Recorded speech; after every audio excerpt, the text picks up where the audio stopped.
Well, watchers of the Marvel Multiverse, Kang the Conqueror has finally been confirmed as the next big bad for the future of the Marvel Cinematic Universe. Or shall we say, the Marvel Cinematic Multiverse, as the Loki finale finally sent the Marvel Multiverse spiraling into utter calamity. Spoilers for Loki episode 6 ahead. With Sylvie killing He Who Remains, she doomed the multiverse to spread and branch into endless variations and infinite possibilities. And the next big bad for the Marvel Universe has been confirmed to be Kang the Conqueror. But is the threat of Kang comparable to the last multi-generational story arc that culminated with the arrival of Thanos at the peak of the Infinity Saga? Follow us, watchers of the Marvel Multiverse, as we break down exactly why Kang the Conqueror is far more formidable than the Mad Titan ever was, and poses an even larger threat than the decimation of half of the universe's population. When He Who Remains explains exactly why he reorganized the timeline into one sacred timeline, he reveals the existence of several malicious variants of himself known as Kangs. These Kangs once lived in harmony, but eventually grew to become powerful conquerors and feared tyrants across the various timelines. This threw the multiverse into disarray,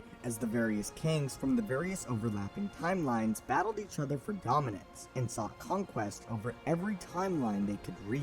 So why is a time-traveling conqueror more formidable than an intergalactic tyrant who held the power of the universe in his hand? The biggest difference between Thanos and Kang is that Kang effectively cannot be killed. As the multiverse is sent into calamity, an endless number of Kangs arise from the infinite number of different timelines, each one unique, each one thirsty for conquest, and each one is only the latest in a long line of powerful tyrants ready to lay claim to the timeline. If one Kang from one timeline is killed, it is only a matter of time before another Kang from somewhere else in the multiverse traverses the various surrounding timelines and arrives at the doorstep of Earth's mightiest heroes. Kang is a plague who will eternally resurface, giving the Avengers no longer than a brief period of rest before another version of him emerges to conquer their timeline. And it's only a matter of time before the various iterations of this interdimensional tyrant wear down the Avengers to a point where one finally succeeds and is able to defeat them.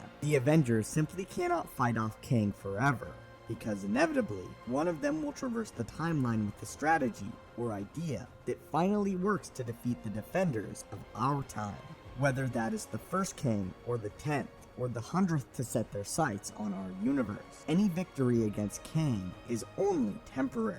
At the least with Thanos, he was able to be killed in the opening minutes of Endgame, and then again at the end.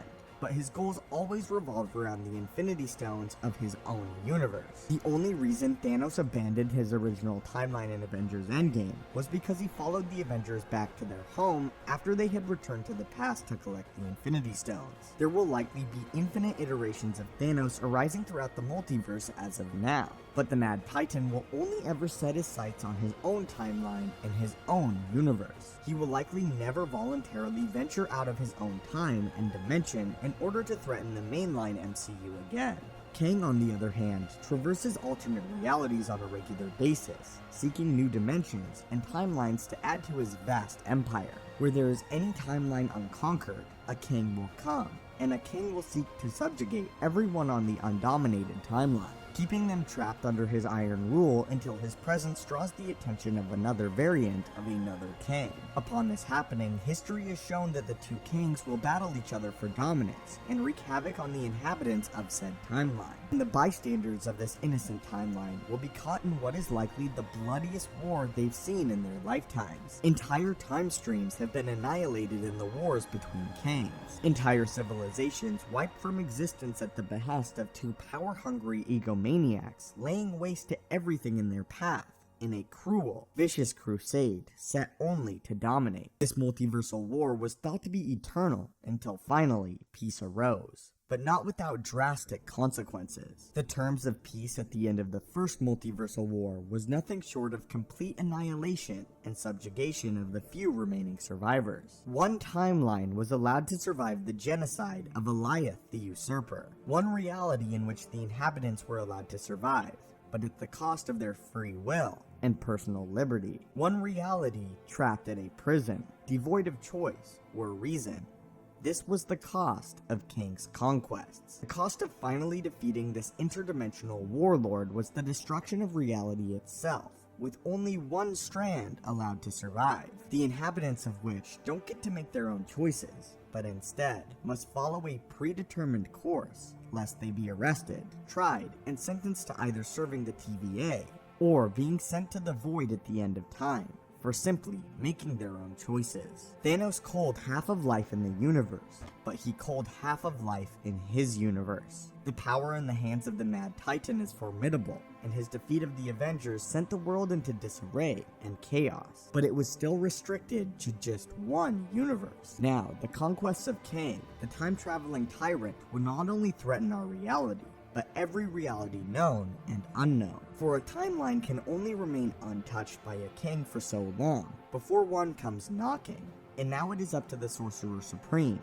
the Scarlet Witch, the God of Mischief, and the rest of Earth's heroes to fend off this domineering warlord, before he subjugates and eventually annihilates our timeline. But anyway, my friends, what do you think of Kang?